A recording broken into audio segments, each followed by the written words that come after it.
hinting na may alam siya sa mga ginawa mo noon. Walang alam ang asawa mo tungkol doon. Pero yan, Tessang yan, she's got nothing to lose. Dapat natin patahimikin ang maiingay. Gusto kong malaman kung anong alam mo. Di po ako tulad ng pamangkin nyo na mahilig manira ng buhay, ng relasyon. Parang hindi kayo nakinabang sa ginawa ni Sinon. So inaamin nyo ho na totoo. Doesn't matter what I say. Mabuti na din sigurong malaman ni Helen ang totoong mga ginawa mo. Siguradong iiwan ka nun. Ang isa sa pinaka-nakakatakot gawin pagkatapos ng pag-amin na kailangan natin ng tulong ay ang pagsisimulang muli. At kung may papayo akong paraan, iyon ay ang pagbalik sa nakaraan. Ano ba ang tinitibok ng puso natin kaya tayo ay nagpapakahirap, kaya tayo ay nasasaktan? Sana, I hope nakikita mo na sincere ako sa mga ginagawa ko. I really want to start over, Han. Nakikita ko naman. And I appreciate it. Bilang parte ng pagbabagong buhay natin, gusto ko kasi magkaanak na tayo. Please. Hindi mariresolba ng pagkakaroon ng baby ang problema natin. Helen, mahal kita. We made a mistake na hindi na dapat mahuulit, Rod. Kahit na ano pang isipin mo, I will be there for you when you need me. May pinapacheck si Hazer Sinon na CCTV footage.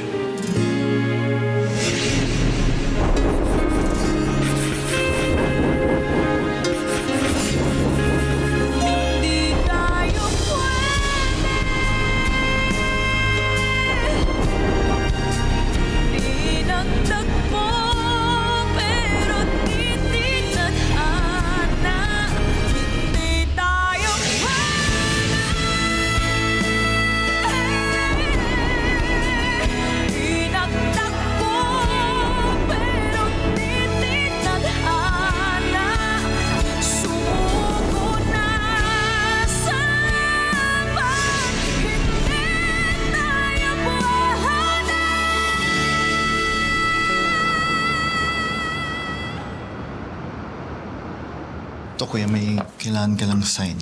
Okay. Tama. And then...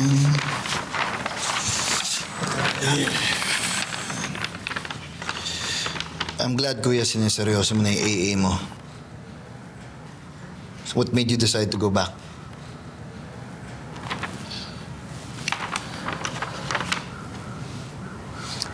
I want to be a better man for my wife.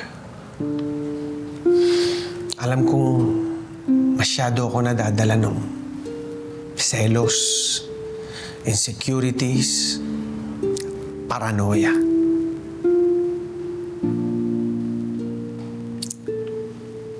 Hindi ko nakokontrol yung sarili ko. Akala ko, kaya akong gawing manhid ng alak.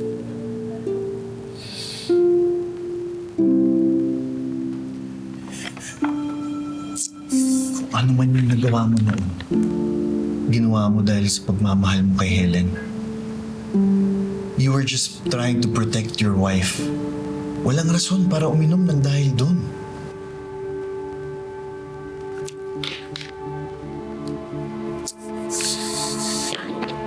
Speaking of Helen, nagkaon ba kung nasan siya?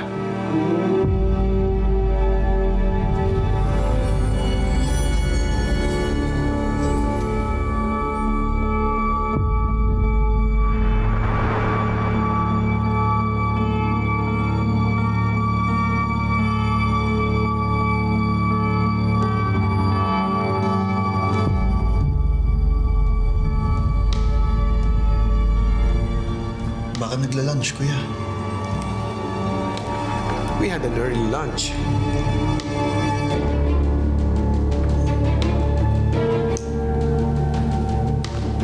Si Rod, nasa desk ba niya?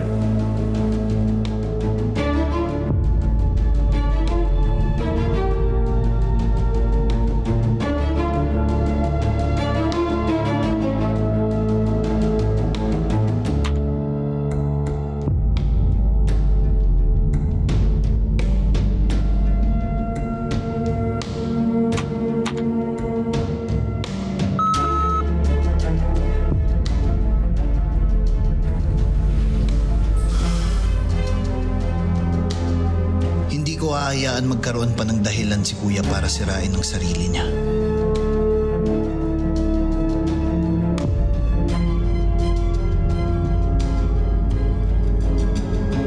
Wala, Kuya. Kasi nasa storage room siya. Are you sure? Yes, Kuya. Kasama ko siya kanina sa storage room. Wala ka dapat ipag-alala. Hindi magkasama yung dalawa.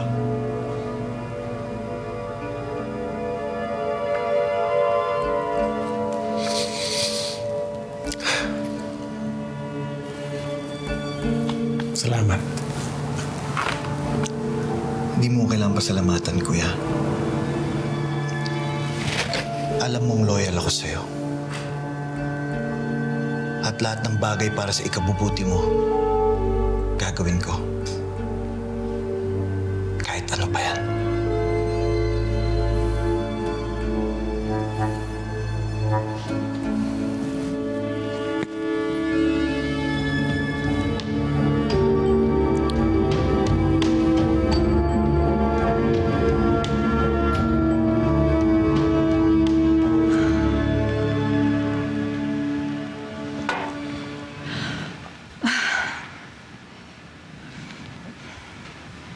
So, nakuha mo na si Helen. What do you call yourself now?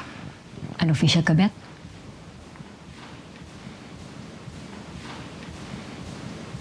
After i-threaten ni Sir ng pamilya mo, nakakuha mo pang tuhugin ang asawa niya. That's brave. Gustuhin ko mang lumayo. Pero wala eh. Pagdating sa pagmamahal ko para kay Helen, nagiging mahina ako.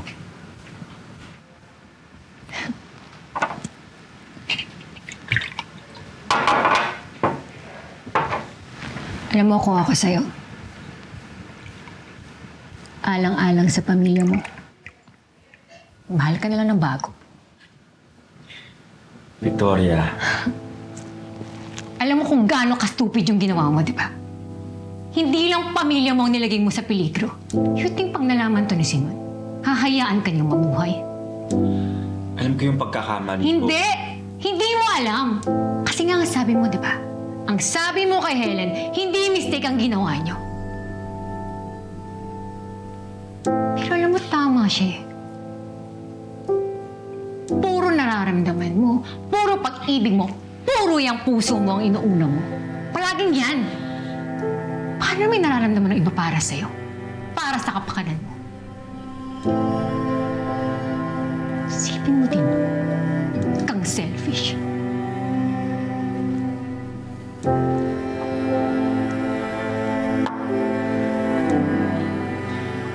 Bakit ba galit na galit ka?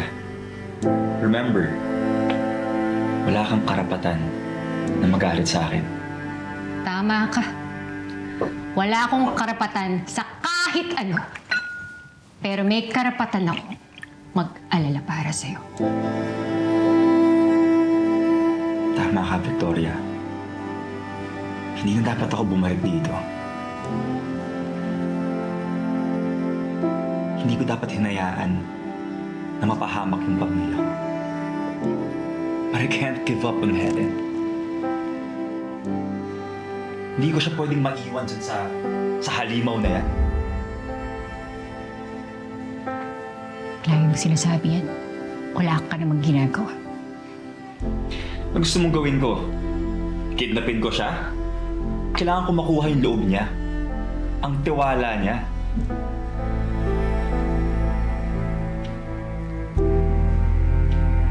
Ngayong nakuha mo na, pati pagmamahal niya.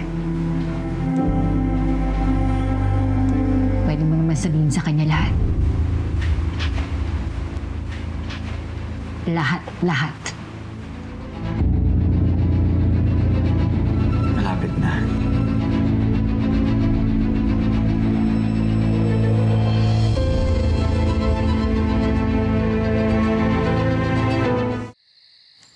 Talaga?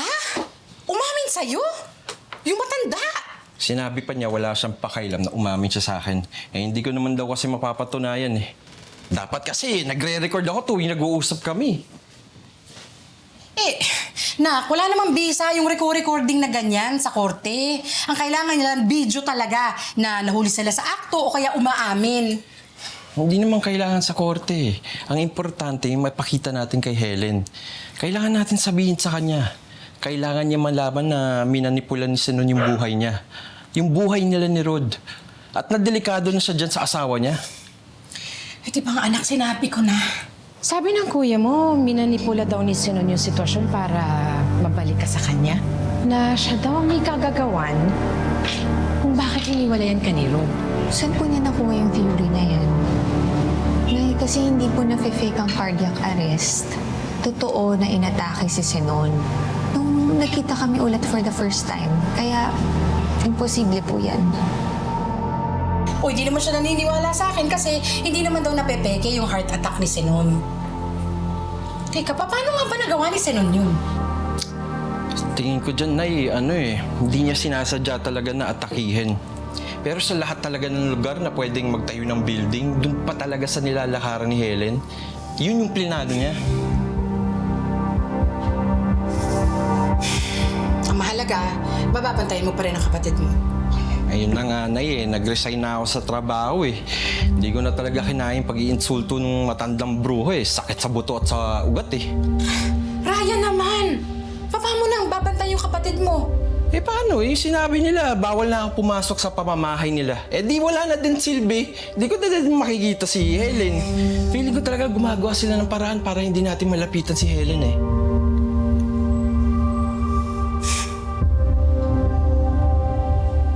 Isa lang ang naiisip kong paraan para maniwala sa atin si Helen. Ano po yun? Na manggaling mismo kay Sinon ang katotohanan. Na aminin niya kay Helen yung totoo.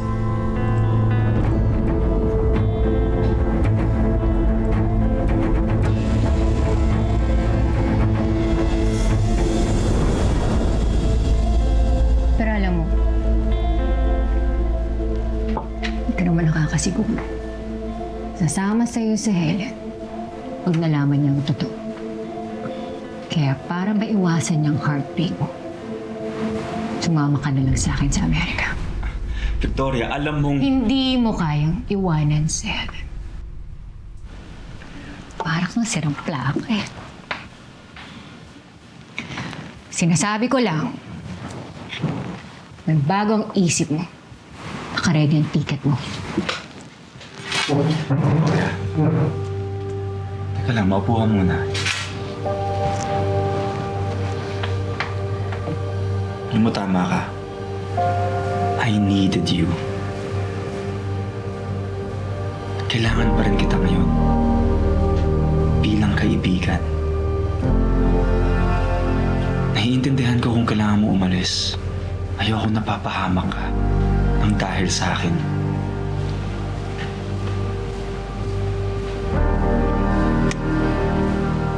Whether nandito ako o sa US,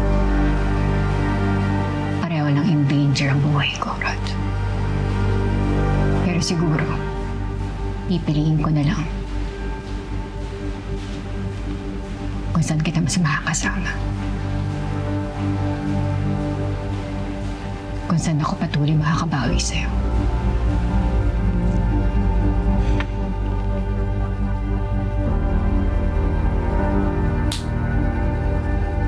Sige na, kailangan ko na umalis. May nagawa pa akong masama sa'yo. Sige na. Buti pa nga. Pero teka. One for the road.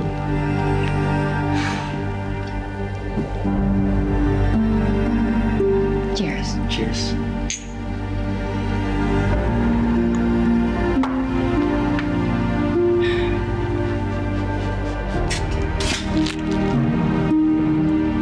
Tama na yan.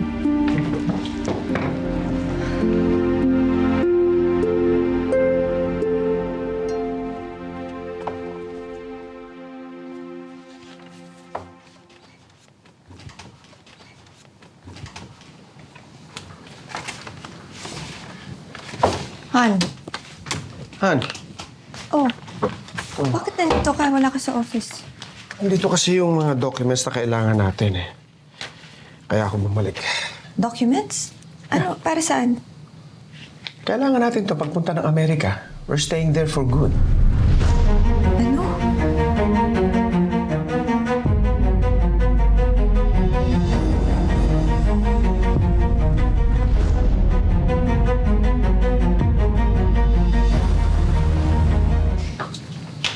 Anong pupunta tayo ng Amerika? Bakit? Like I said, I want to start over, Han. Kung di tayo pwede mag-baby, gusto ko magpalit ng environment. Ayoko na sa bahay na to. Marami na tong bahid ng mga masasamang memories. Kung gusto mo kalimutan tong bahay na to, lumipat tayo ng bahay, hindi ng ibang bansa. So noon, hindi ko maiiwan ang nanay ko. Han! Han! Han!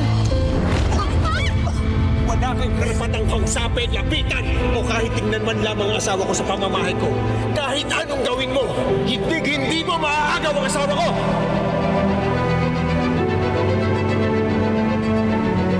Sanon, Yeah, I understand. kung gusto mo ako mag-aasikaso ng paglipat natin, sabihin mo lang sa akin kung kailan, saan. Ako na bahala. Paano mo gagawin yan? Marami kang trabaho. I'll take a break from work.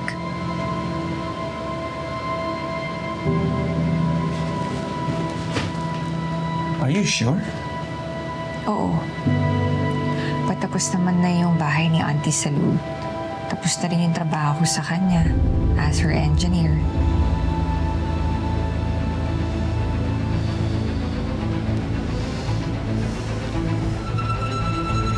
Okay.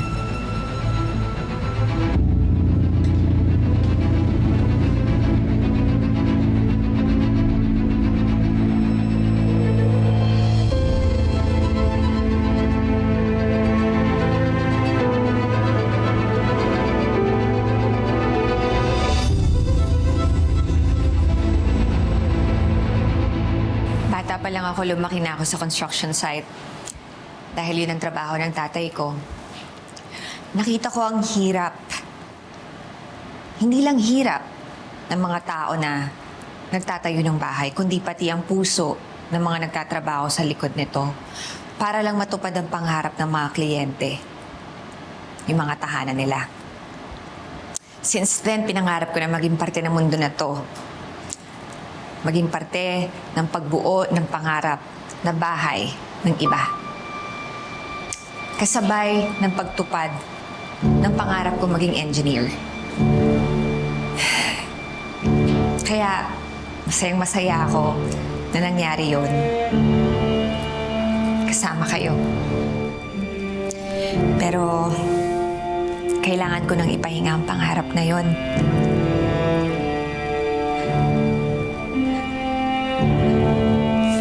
Para ma-prioritize ko ang pamilya ko. At ang asawa ko.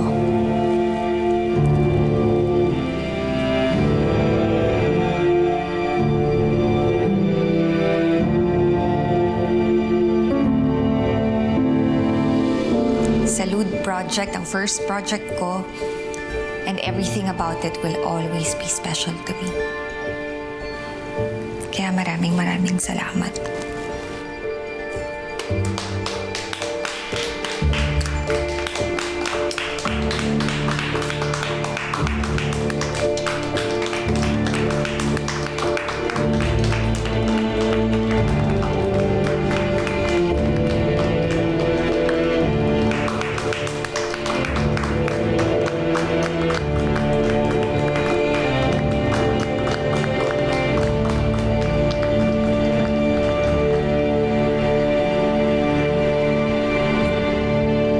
Ginagawa mo rito, Architect Herrera?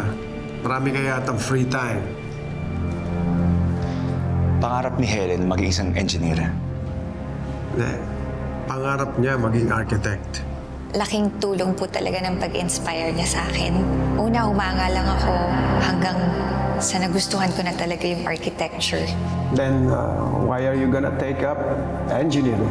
It says here in your file. Napag-usapan po namin ni Rod. Siya po ang mag-architecture. Ako naman po mag-engineer para po pag nagsama kami sa isang project, isang pares kami. Pero dahil architect na ako, she chose to be an engineer para magkasama kami sa mga projects. Kung ganun, bakit mo siya nilalayo sa pangarap niya? Hindi ko siya pinipigilan abutin ang mga pangarap niya. Siya pumili noon. Hindi ba narinig? She chose me. Kaya dapat bumalik ka na sa trabaho mo, architect. Dahil hindi kita binabayaran para tumunganga at pumunta sa meeting na hindi ka kasama.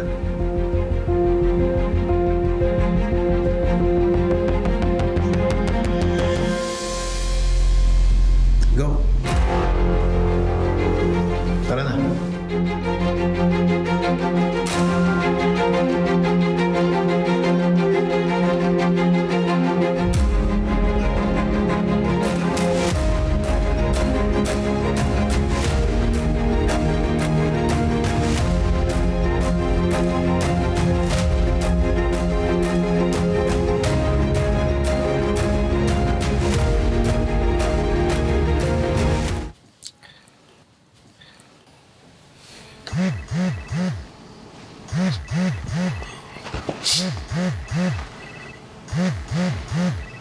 Han, your phone. Han, your phone is ringing. Han, your phone is ringing.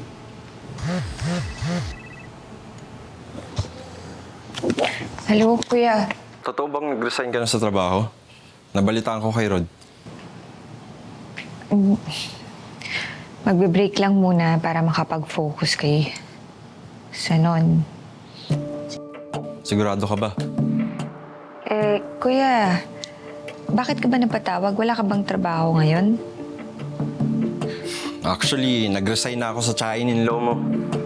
Ha? Bakit? Mahabang kwento eh. Mabuti na rin yun, Kuya. Marami naman ibang trabaho dyan eh. Tsaka ayoko rin na inaalipin ka nung matandang yun. Oo nga, kaya nga ako umalis eh.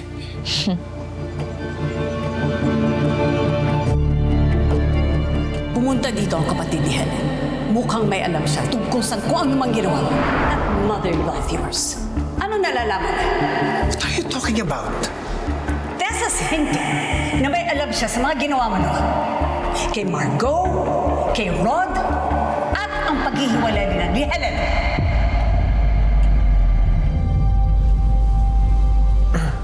Han, is that Ryan? Can I talk to him tungkol dun sa separation pay niya? Kuya, kausapin ka doon ni Sanon. Hi, Ryan. O sakto, gusto ko tayong makausap. Oh, tungkol saan? Gusto ko daw kausapin ang nanay namin bukas. Iniimbitahan ka mag-dinner, kayong dalawa lang. Sure, bakit? At saka, bakit ako lang? Sana lang yung magpapaliwanag sa'yo. Text ko na lang yung detalye. Pakibalik na lang yung phone kay Helen. Ha? Busy pa siya eh. Nasikaso niya yung bahay na lilipatan namin. Tawag ka lang next time. Okay? Teka, sandali. Hello?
desisyon yan, hindi yung siya lang. Dapat dahil gusto mo, hindi dahil utos ng asawa mo, hindi naman siya magdadala ng bata, ikaw. Sita po kayo.